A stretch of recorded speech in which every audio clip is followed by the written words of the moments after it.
Have you ever spent an entire weekend reorganizing your Google Drive, renaming all of your files, color coding your files, and feeling so accomplished and certain that this time it's gonna stick? And then 3 weeks later, you're right back where you started. If you just quietly nodded your head, then stay with me, because today we're gonna talk about why this keeps happening. And I promise you, it's not because you picked the wrong tool or the wrong system or that you're even bad at organizing. It's actually something much deeper than that. And once you see it, things change. Here's what I see all the time with the Soulpreneurs that I work with. They'll come to me and they'll say something along the lines of, Diane, I've tried every system out there and nothing seems to work. I've watched all the tutorials, I've bought the planners, I've reorganized my whole desktop, and it works for a little while, but then everything falls apart. And there's this real heaviness when they share this with me, because at some point it feels like it's not a systems problem and that it's a personal problem, and like we're broken in some sense, like I'm just not organized enough. And it seems like everybody else has it figured out and everybody else is organized and I just can't get it. Can I tell you something? That story isn't true. Not even a little bit. What's happening is a pattern called the Reorganize Loop, and it's a very common thing that I see in entrepreneurs. We're going to break that down today, and more importantly, we're going to break out of it. Here's how the Reorganize Loop works. It's got 4 stages, and you may recognize yourself in one of them or more.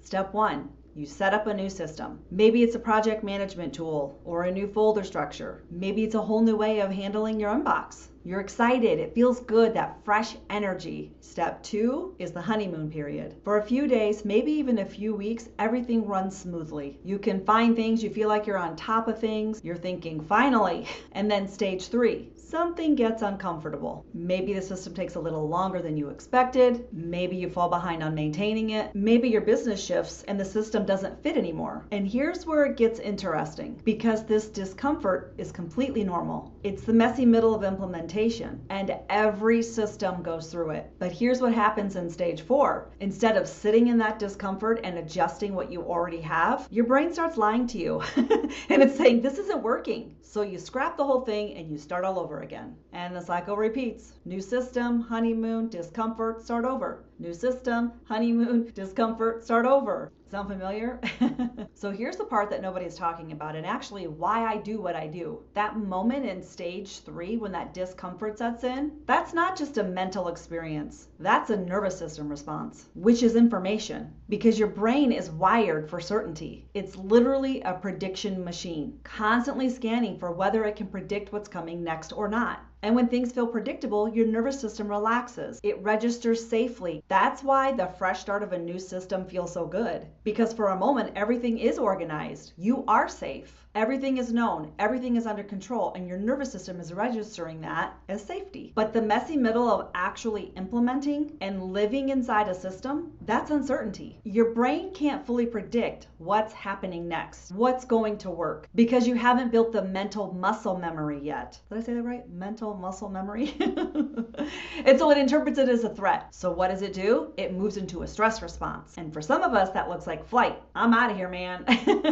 This tool ain't working for me. See you later. Going on to the next one. And for others, it's freeze.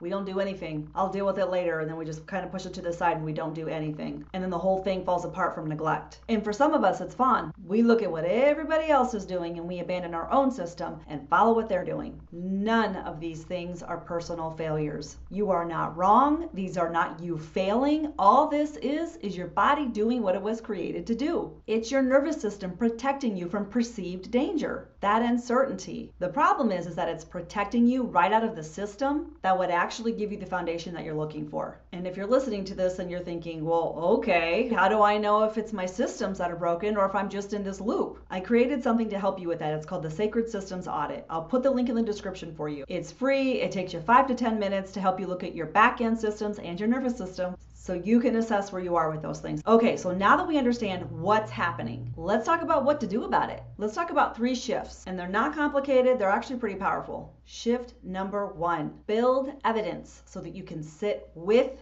the messy middle. This is probably the hardest, but it is probably the most powerful because it's about self-trust and the foundation of everything. Your nervous system trusts evidence more than affirmations. So instead of telling yourself, I'm organized, I've got this, you want to show yourself proof. And here's how. The next time that you feel that urge to scrap a system and start fresh, I want you to pause and ask yourself one question. Is the system actually broken, or am I just uncomfortable because it's new? If the answer is that you're uncomfortable, that's your moment. That's the point where if you can even stay with it for a few more days, you start building a new pattern, and your nervous system collects that as evidence. It learns, I was uncomfortable, and I was okay. I didn't blow everything up, and the system is working. Every time you do that, the loop gets weaker and weaker because you're building that evidence. Shift number 2, stop auditing your tools and audit your patterns. Most of us, when something isn't working, we go right to the tool. Oh, Notion isn't working for me. I need to find a new one. Maybe I should try Asana. Oh, let me go back to Google Sheets. But the tool really isn't the problem. Instead, look at what happens right before you abandon the system. Is it when things get busy? Is it when a client throws a project at you and it throws you off? Is it when you feel behind? There's usually an event or something that happens that causes that reaction. And once you realize it, you see that it has nothing to do with the project management tool. And it has everything to do with your nervous system feeling overloaded. And that's gold, because once you know what's causing this response or trigger, as some people call it, you can plan for it. You can build in a when things get messy protocol into your systems, which could be as simple as take a breath. Shift number 3, give your system a 90-day runway before you evaluate it. I know that sounds really long, but here's the truth. Most business systems take 90 days to truly become part of how you operate. The first 30 days are just awkward. You're learning, it's clunky. The second 30 days, things start clicking. By days 60 to 90, that's when it becomes automatic. That's when you're not thinking about it anymore and you just live inside it. So if you evaluate and scrap a system at week 3, you never get to experience what it actually feels like to work. You only ever know the clunky beginning, and your brain uses that as more evidence. See, nothing works for me. I can't figure this systems out. See the loop?